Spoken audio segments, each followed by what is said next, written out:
She sat quietly in a Miami courtroom, hands folded, eyes lowered, almost fragile. Gone was the platinum blonde image that had built her online empire. Her hair was darker now, her expression softer. To some, she looked like a woman broken by tragedy. To others, she looked like someone waiting to see if her story would finally hold. For nearly 3 years, she had been behind bars. No trial, no verdict. Just time. Time for her lawyers to build a narrative. Time for the public to form opinions. Time for the truth to surface. Because at the center of it all was one question. Was she a victim or something far more dangerous? On the night of April 3rd, 2022, she called 911, her voice shaking, her body covered in blood. "My boyfriend is dying," she cried. She told police it was self-defense, that she had been attacked, that she had no choice. Her boyfriend, Christian Obumseli, was painted as the aggressor, a threatening presence, a man who pushed her too far. It was a story people were ready to believe. Beautiful young woman, successful, vulnerable, afraid. The media echoed it, social platforms amplified it. Another tragic case of domestic violence, they said. But stories, no matter how convincing, have a weakness. They can't survive against evidence. Before the headlines, before the courtroom, she lived a life most people only see on screens. Luxury apartments, designer clothes, exotic vacations. She wasn't just popular, she was profitable. An influencer, an OnlyFans creator, a digital entrepreneur who had turned attention into millions. Her followers saw perfection, confidence, control. But behind that curated life was something far less stable. Because when you build your identity on appearance and control, what happens when you start to lose both? Christian was different, calm, disciplined, successful in his own right. Where she was explosive, he was steady. At least that's how it looked from the outside.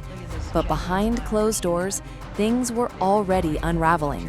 Neighbors heard shouting, crashes, arguments that didn't just end, they escalated. And yet, no one intervened, because assumptions filled in the blanks. A strong man, a smaller woman. People believed they knew who the victim was, without ever seeing the full picture.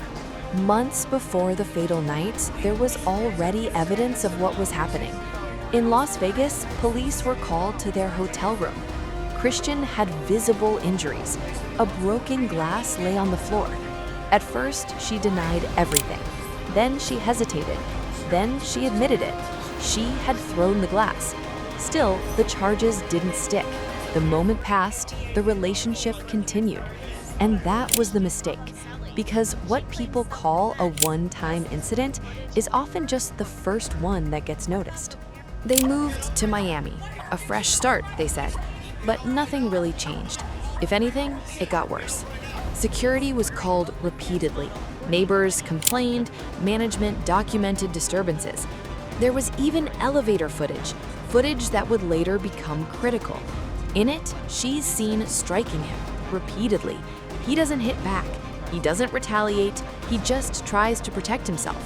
That detail would matter later because it directly contradicted the image she was building. April 3rd started like any other day. They laughed, played with their dogs, acted like a normal couple. For a moment, it looked like things might be okay. Then something shifted. An argument. Something small, location sharing on a phone. But small things don't stay small in unstable relationships. They explode.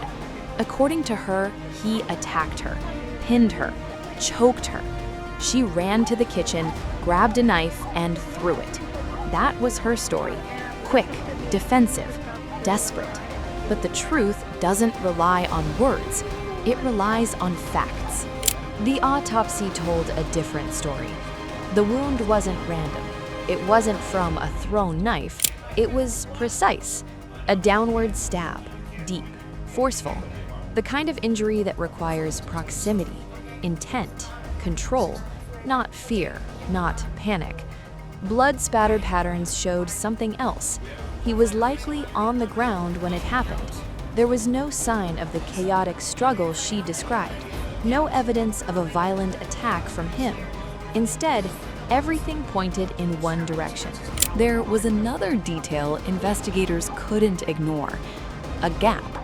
14 minutes between the moment neighbors heard the fight and the moment she called 911. 14 minutes where everything could have been done differently.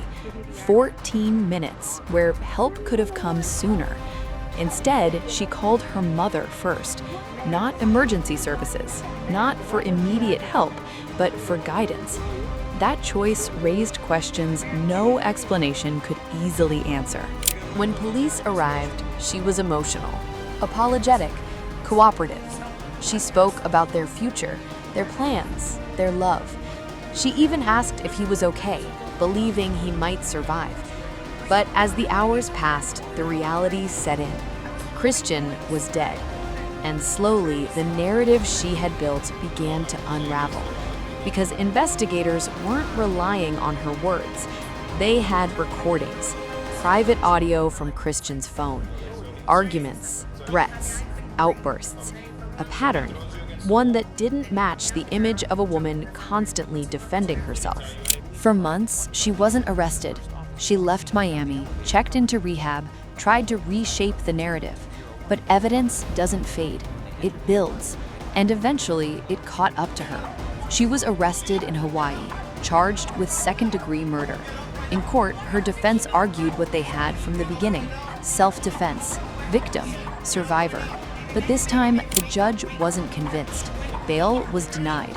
Because by then, the case wasn't about perception anymore. It was about proof. This case forced people to confront something uncomfortable. Not every victim looks like one, and not every abuser fits the stereotype. Sometimes the roles are reversed. Sometimes the truth hides behind beauty, status, and influence. And sometimes people believe a story not because it's true, but because it's easier to accept. In the end, this isn't just a story about one night in Miami. It's about choices, about escalation, about the danger of believing you're untouchable. Because for years, she lived like consequences didn't apply to her. Money protected her, beauty shielded her, influence elevated her, until none of it worked. Because the one thing it couldn't control was the truth. As she sits in that courtroom, waiting for a jury to decide her fate, one reality is impossible to ignore. You can shape a narrative.